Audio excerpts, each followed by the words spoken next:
Dear students, मैं doctor पूर्णिमा दीक्षित। आज हम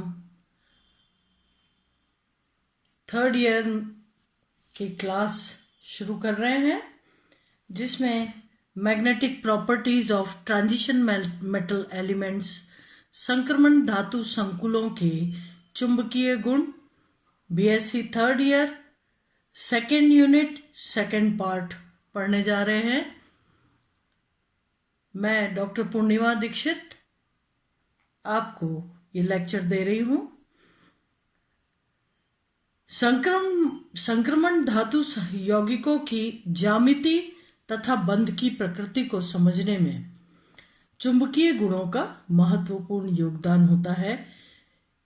आप जानते हैं कि अगर आपको ये मालूम हो कि म्यू यानी चुंबकीय आघूर्ण का मान क्या है, उससे आप mu is equal to root n+2 से अयुग्मित इलेक्ट्रॉन की संख्या ज्ञात कर लेते हैं और आपको ये समझ में आ जाता है कि जो संक्रमण धातु यौगिक हैं वो बाह्य कक्षक संकुल हैं या अंतर कक्षक संकुल हैं, हाई स्पिन या लो स्पिन संकुल हैं।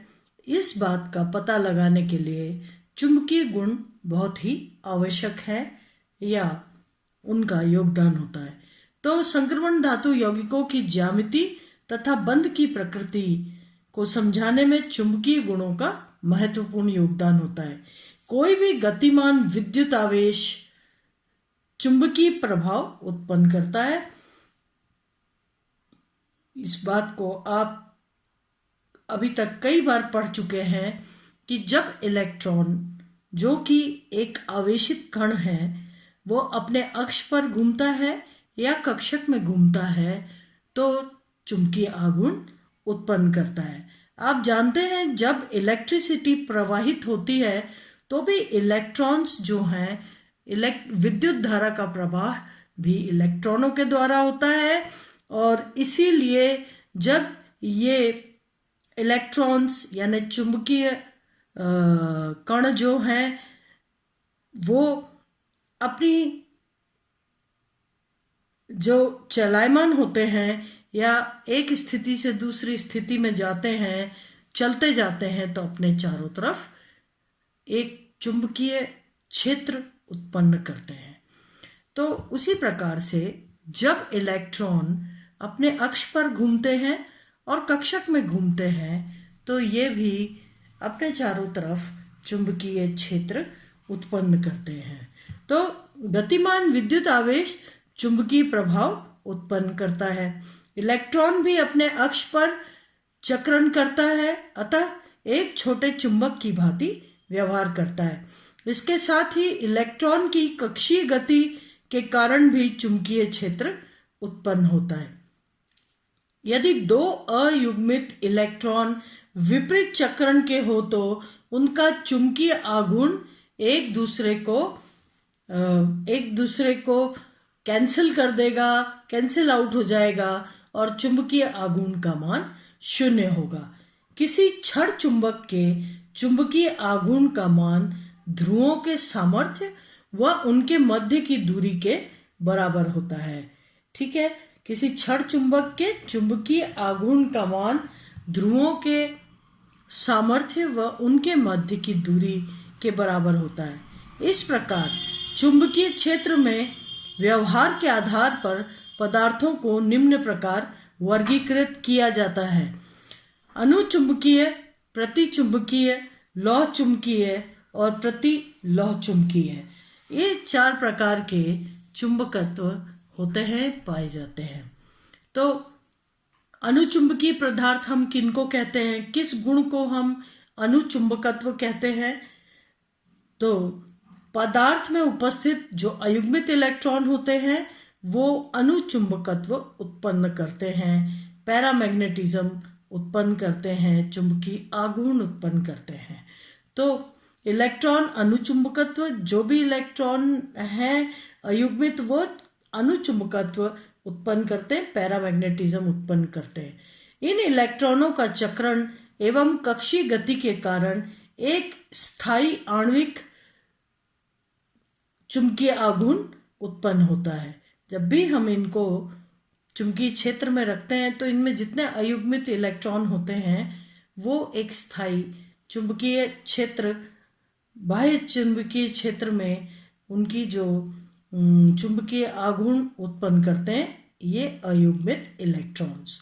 और जब बाह्य चुंबकीय क्षेत्र में इस पदार्थ को रखा जाता है तो ये इलेक्ट्रॉन्स जो हैं, जो कि पैरामैग्नेटिक या अयुग्मित इलेक्ट्रॉन्स हैं, ये चुंबकीय आघूर्ण उत्पन्न करते हैं जो कि क्षेत्र की दिशा में काम करता है और क्षेत्र की इंटेंसिटी को, प्रबलता को बढ़ाता है। ऐसे पदार्थ अनुचुंबकीय पदार्थ कहलाते हैं जो कि अयुग्मित इलेक्ट्रॉन्स होते हैं जिनमें, और चुंबकीय क्षेत्र में रखने पर ये जो अनपेयर्ड इलेक्ट्रॉन्स हैं क्षेत्र की प्रबलता को बढ़ाते हैं, अनुचुंबकीय पदार्थ कहलाते हैं। एक अनुचुंबकीय पदार्थ अपने में से अधिक चुंबकीय बल रेखाओं को पास होने देता है या निकलने देता है। तो एक अनुचुंबकीय पदार्थ अपने में से अधिक चुंबकीय रेखाओं को प्रवाहित होने देता है। अतः क्या होता है, बाह्य चुंबकीय क्षेत्र को आकर्षित करता है। यानी जो बाह्य चुंबकीय क्षेत्र की बल रेखाएं हैं वो अधिक से अधिक उस पदार्थ में से होकर निकले, ऐसा उस पदार्थ का नेचर रहता है, प्रकृति रहती है। और एक अतः बाह्य चुंबकीय क्षेत्र को आकर्षित करता है। प्रत्येक अनुचुंबकीय पदार्थ में अयुग्मित इलेक्ट्रॉन के साथ युग्मित इलेक्ट्रॉन भी होते हैं, क्योंकि जो उसके वैलेंस शेल हैं इसमें अयुग्मित इलेक्ट्रॉन रहते हैं, परंतु उसके अंदर जो पूरे अष्टक कंप्लीट होते हैं वो सभी में, उन सभी शेल्स में कंप्लीट इलेक्ट्रॉन, मतलब सारे के सारे युग्मित इलेक्ट्रॉन होते हैं। तो इसलिए अनुचुंबकीय पदार्थ में अयुग्मित इलेक्ट्रॉन के साथ युग्मित इलेक्ट्रॉन भी होते हैं जो कि बाह्य चुंबकीय क्षेत्र को प्रतिकर्षित करते हैं। लेकिन अनुचुंबकत्व का प्रभाव इतना अधिक होता है कि प्रतिचुंबकत्व का प्रभाव नगण्य जैसा हो जाता है और इन पदार्थों का एक स्थायी या निश्चित चुंबकीय आघूर्ण होता है जो कि अयुग्मित इलेक्ट्रॉन की संख्या पर निर्भर करता है। आप पहले भी पढ़ चुके हैं, एक अयुग्मित इलेक्ट्रॉन 1.7 चुंबकीय आघूर्ण के करीब करीब मान आता है, उसका 2 होंगे तो 2.8 या 7 के आसपास आता है।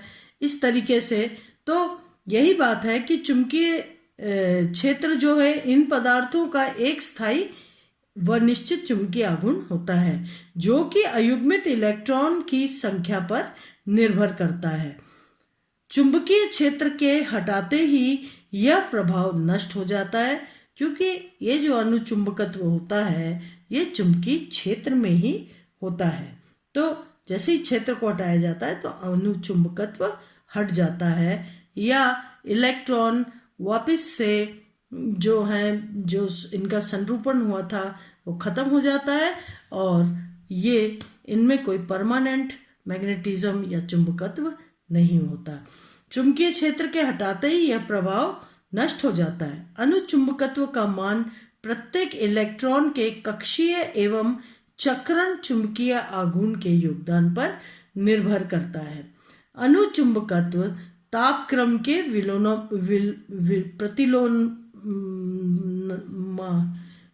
प्रतिलोमानुपाती,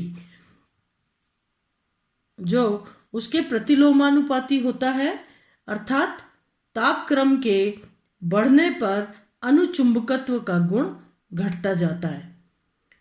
तापक्रम जैसे ही बढ़ेगा तो जो ये इलेक्ट्रॉन्स एक डायरेक्शन में है, ताप बढ़ने पर रैंडमनेस के कारण ये आड़े टेढ़े किसी भी दिशा में हो जाते हैं और इस प्रकार से ये जो इनका चुंबकत्व है वो खत्म हो जाता है। उदाहरण के तौर पर ऑक्सीजन, O2, क्रोमियम धातु, oxygen, presence of odd numbers of electron, ऐसे पदार्थ, धातु आयन जिनमें इलेक्ट्रॉन ऑड नंबर पे होते हैं, सभी युग्मित नहीं होते, उनका कुछ ना कुछ चुंबकीय आघूर्ण होता है। Even number of electrons but unpaired. आप जानते हैं ऑक्सीजन में मॉलिक्यूलर ऑर्बिटल थ्योरी में आपने पढ़ा था कि एक एक इलेक्ट्रॉन दो एंटी बॉन्डिंग मॉलिक्यूलर ऑर्बिटल में होते हैं, इस प्रकार से ये अयुग्मित होता है। तो ये बात हुई पैरामैग्नेटिज्म की। अब यदि हम प्रति चुंबकीय या डायमैग्नेटिज्म, मैग्नेटिक बिहेवियर या डायमैग्नेटिज्म की बात करें तो प्रतिचुंबकत्व, अभी मैंने आपको कहा था प्रत्येक अनुचुंबकीय पदार्थ में अंदर के जो कक्षक होते हैं उसमें इलेक्ट्रॉन्स युग्मित होते हैं जो कि प्रतिचुंबकत्व उत्पन्न करते हैं या प्रतिचुंबकीय व्यवहार करते हैं। ऐसे पदार्थ जो चुंबकीय क्षेत्र एवं चुंबकीय बल रेखाओं को प्रतिकर्षित करते हैं प्रतिचुंबकीय पदार्थ कहलाते हैं, यानी अपने में से बल रेखाओं को होके नहीं गुजरने देते, उन बल रेखाओं को प्रतिकर्षित करते हैं। इनमें उत्पन्न होने वाला चुंबकत्व बाह्य चुंबकीय क्षेत्र के विपरीत कार्य करता है, अतः चुंबकीय क्षेत्र में रखने पर उस क्षेत्र की तीव्रता निर्वात की तुलना में कम हो जाती है।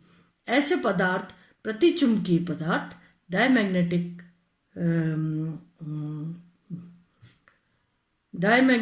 पदार्थ प्रतिचुंबकीय पदार्थ कहलाते हैं। ठीक है, ऐसे पदार्थ डायमैग्नेटिक कंपाउंड्स कहलाते हैं। चुंबकीय बल रेखाओं की ऐसे पदार्थों से दूर रहने की प्रवृत्ति पाई जाती है, अतः ये चुंबकीय क्षेत्र में प्रतिकर्षित होते हैं। पदार्थों का प्रतिचुंबकीय गुण इलेक्ट्रॉन की कक्षीय गति के कारण होता है और यह सर्वाधिक प्रभावी तब होता है जब सभी इलेक्ट्रॉन युग्मित होते हैं। आप जानते हैं कि सभी इलेक्ट्रॉन युग्मित होते हैं तो चुंबकीय आघूर्ण का मान 0 होता है। इस प्रकार इलेक्ट्रॉनों का अनुचुंबकत्व परस्पर उदासीन हो जाता है और परिणामी चुंबकीय आघूर्ण 0 हो जाता है। इन पदार्थों में कोई स्थायी चुंबकीय आघूर्ण नहीं होता। प्रतिचुंबकत्व सभी पदार्थों में पाया जाता है।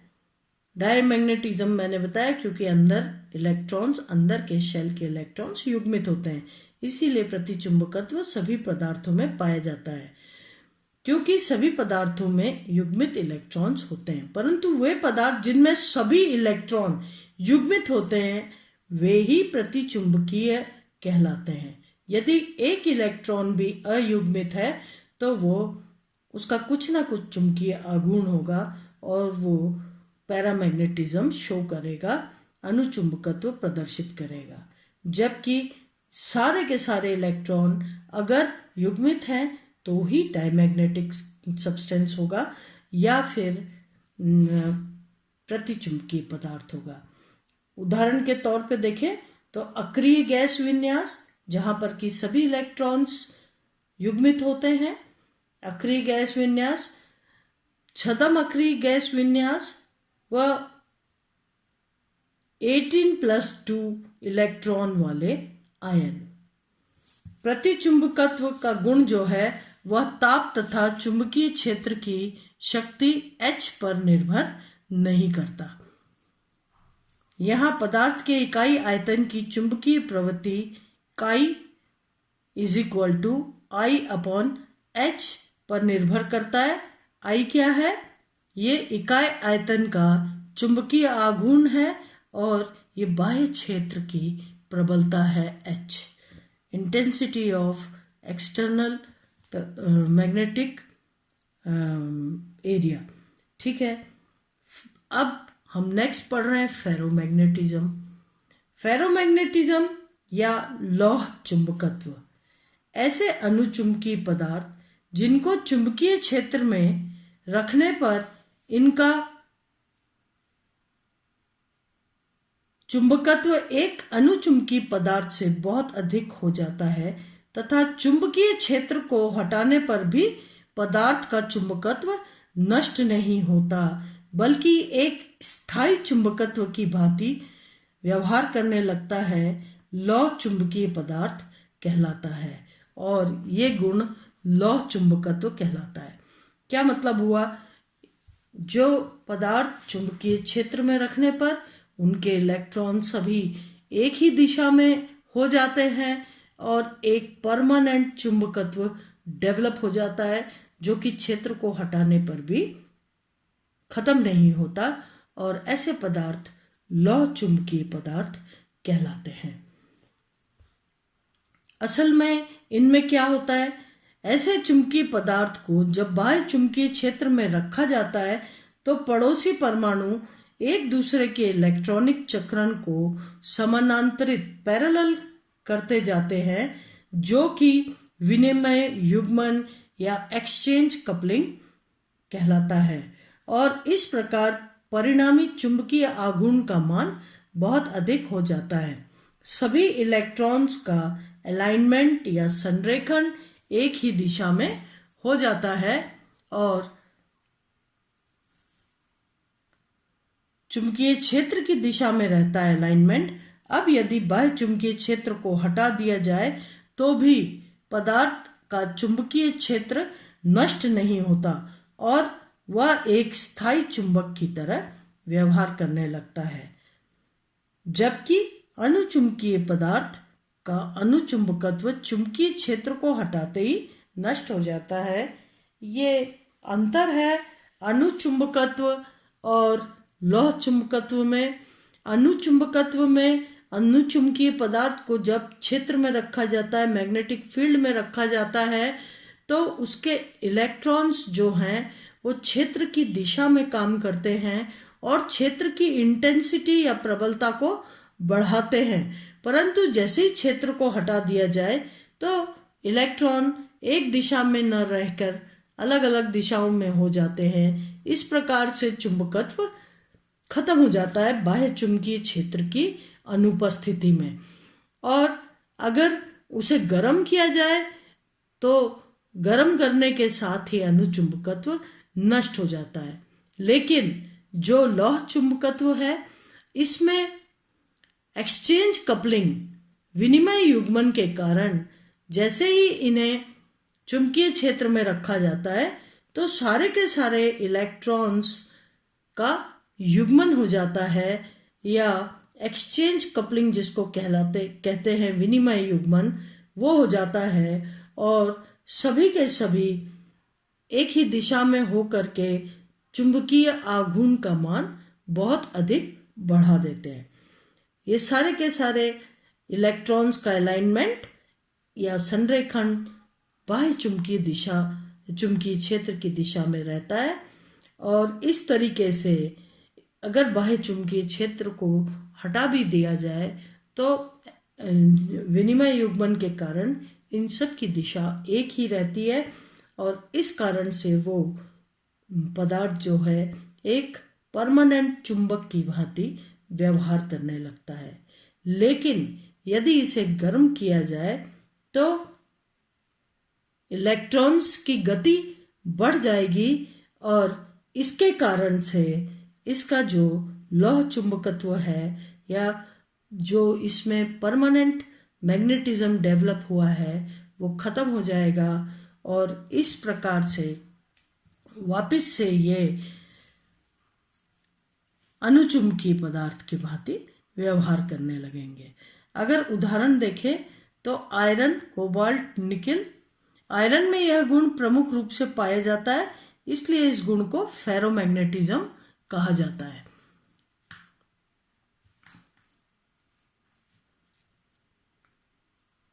फेरोमैग्नेटिक पदार्थों को गर्म करने पर विनिमय युग्मन कम होने लगता है due to increase in randomness. उसकी गति बढ़ जाती है इलेक्ट्रॉन्स की, और इसलिए फेरोमैग्नेटिज्म कम होने लगता है। और एक ताप Tc क्यूरी ताप है, क्यूरी टेम्परेचर, एक ताप Tc क्यूरी ताप पर यह अनुचुंबकीय पदार्थ में बदल जाते हैं, या यूं कहो कि इनका लौह चुंबकत्व नष्ट हो जाता है। अगर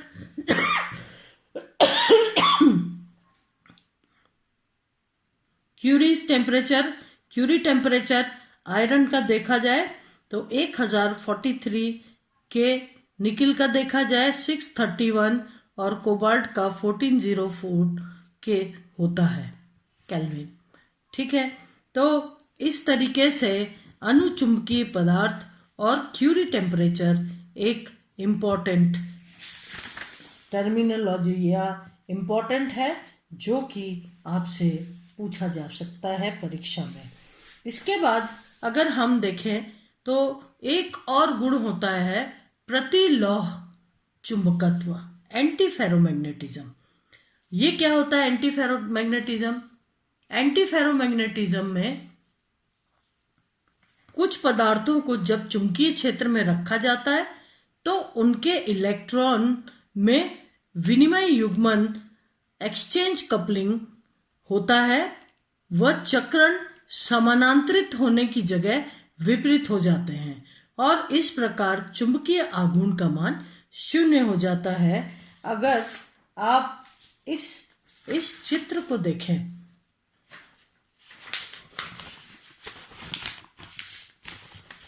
अगर आप इस चित्र को देखें तो इसमें ये पैरामैग्नेटिज्म है, जहां पर इलेक्ट्रॉन्स अलग अलग दिशा में थे, पर चुंबकीय क्षेत्र में रखने पर ये एक ही दिशा में हो गए। फेरोमैग्नेटिज्म या लौह चुंबकत्व में ये आपस में इनमें एक्सचेंज कपलिंग या विनिमय युग्मन होता है, ये एक ही दिशा में हो जाते हैं।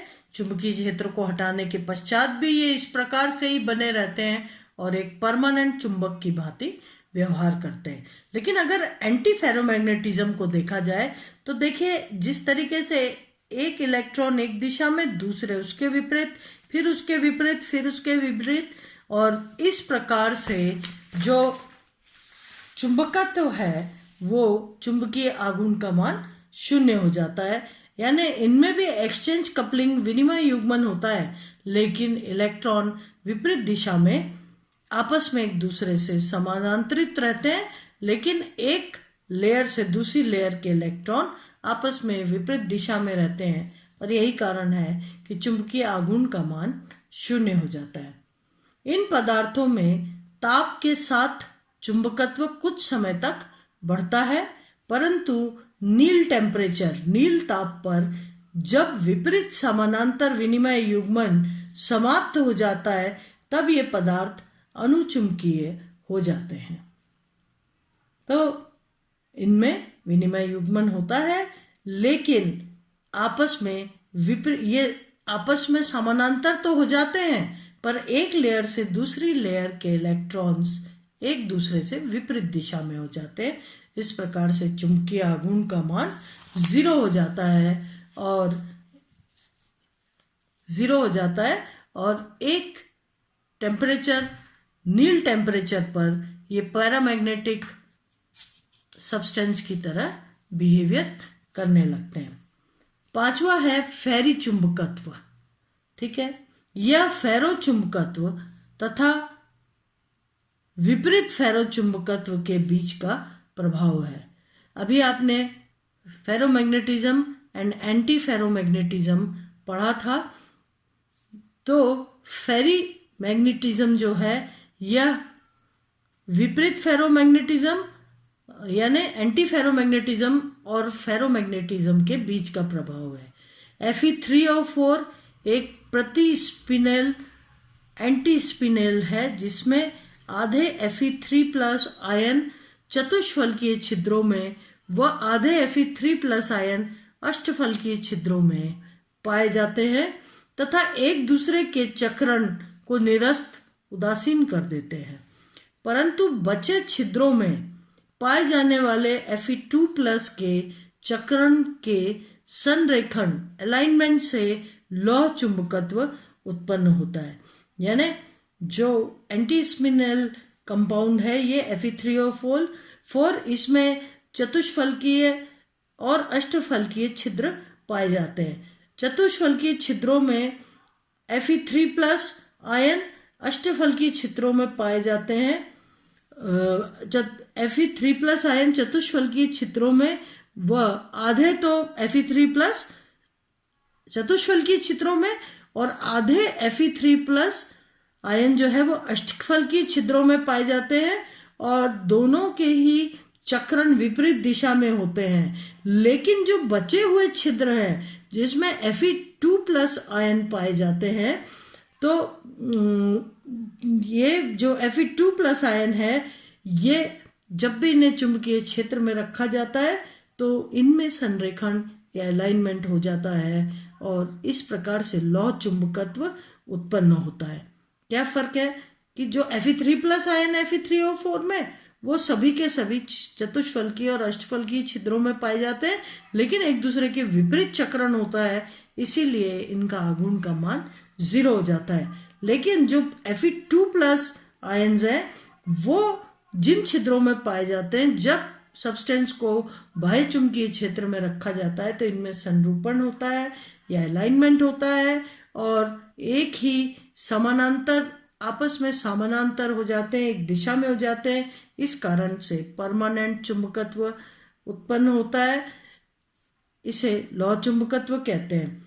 इस प्रकार Fe3O4 की चुंबकीय प्रवृत्ति के लिए जो चुंबकीय आघूर्ण का मान प्राप्त होता है वह Fe2+ प्रति फॉर्मूला भार के सुसंगत या करस्पॉन्डिंग होता है। क्योंकि अब जो चुंबकत्व डेवलप हो रहा है वो सिर्फ और सिर्फ Fe2+ आयंस के कारण हो रहा है, इसलिए जो भी चुंबकीय आघूर्ण का मान आता है वो Fe2+ के ऊपर डिपेंड करता है।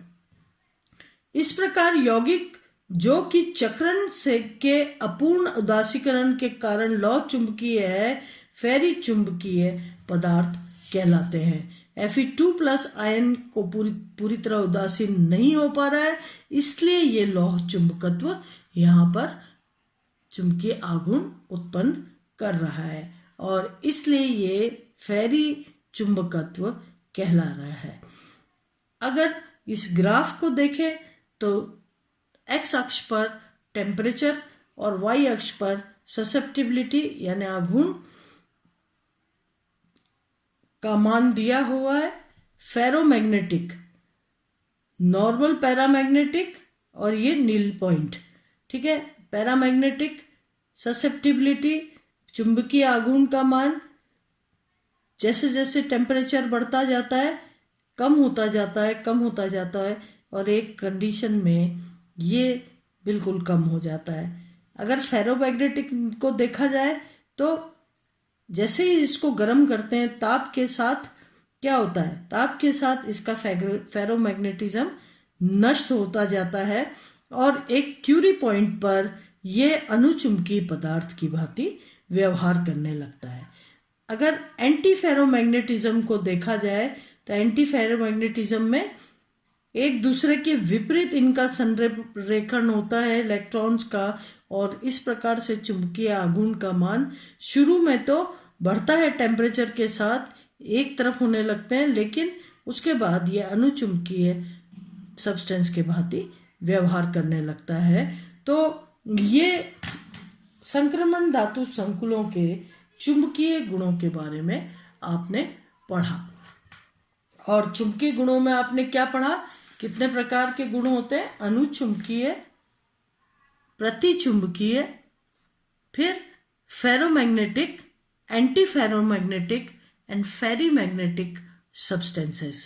इनके प्रॉपर्टीज के बारे में आपने पढ़ा, किस तरीके से जो पैरामैग्नेटिक अनुचुंबकीय पदार्थ होते हैं वो चुंबकीय क्षेत्र में रखने पर क्षेत्र की प्रबलता को बढ़ाते हैं और अपने में से अधिक चुंबकीय बल रेखाओं को होकर गुजरने देते हैं। दूसरा आपने पढ़ा डायमैग्नेटिक। डायमैग्नेटिक में सारे के सारे इलेक्ट्रॉन्स जो हैं, इलेक्ट्रॉन्स युग्मित होते हैं और उनके चक्रण एक दूसरे को कैंसिल कर देते हैं। यही कारण है चुंबकीय आघूर्ण का मान 0 होता है। नंबर 3 पे आपने पढ़ा फेरोमैग्नेटिक सब्सटेंसेस। ठीक है, फेरोमैग्नेटिक सब्सटेंसेस में आपने पढ़ा कि किस तरीके से जब कुछ पदार्थ ऐसे होते हैं कि जिन्हें चुंबकीय क्षेत्र में रखने पर उनमें आपस में पैरेलल हो जाते हैं, वो उनमें युग्मन हो जाता है, विनिमय युग्मन, और सभी के सभी इलेक्ट्रॉन आपस में पैरेलल हो जाते हैं, समानांतरित हो जाते हैं, और इस प्रकार से चुंबकीय क्षेत्र की प्रबलता को बहुत अधिक बढ़ा देते हैं। चुंबकीय क्षेत्र को हटाने के पश्चात भी ये उसी प्रकार से इनमें संरेखण या अलाइनमेंट हुआ रहता है, और यही कारण है कि ये एक परमानेंट मैग्नेट की तरह बिहेव करने लगते हैं। ताप बढ़ाने पर ये फेरोमैग्नेटिज्म खत्म हो जाता है और अनुचुंबकीय पदार्थ की भांति व्यवहार करने लगते हैं। एंटी फेरोमैग्नेटिज्म या प्रतिलोह चुंबकत्व में क्या होता है? प्रतिलोह चुंबकत्व में भी चुंबकीय क्षेत्र में रखने पर ये आपस में इनमें विनिमय युग्मन हो जाता है, और जो इलेक्ट्रॉन्स हैं वो समानांतरित हो जाते हैं, परंतु एक इलेक्ट्रॉन की लेयर समानांतरित होती है एक दिशा में और दूसरी लेयर दूसरी दिशा में। इस प्रकार से ये आपस में एक दूसरे के चुंबकीय आघूर्ण को नष्ट कर देते हैं, और इस तरीके से एक नील टेम्परेचर पर जाकर के ये अनुचुंबकीय पदार्थों की भांति व्यवहार करते हैं। फेरी चुंबकत्व में Fe3O4 एक प्रतिस्पिनल है, और इसमें अष्टफलकीय और चतुष्फलकीय छिद्र पाए जाते हैं। आधे छिद्रों में Fe3+, आधे छिद्रों में Fe3+, दोनों ही जो है एक दूसरे के विपरीत चक्रण होते हैं और एक दूसरे की चुंबकत्व को नष्ट कर देते हैं। लेकिन जो बचे हुए Fe2+ आयन हैं, ये भी छिद्रों में होते हैं, और जो चुंबकत्व है वो इन Fe2+ आयन के कारण उत्पन्न होता है, और इस प्रकार से इस गुण को फेरी चुंबकत्व कहते हैं। आज यहीं तक, धन्यवाद। नेक्स्ट लेक्चर में आगे का पढ़ेंगे।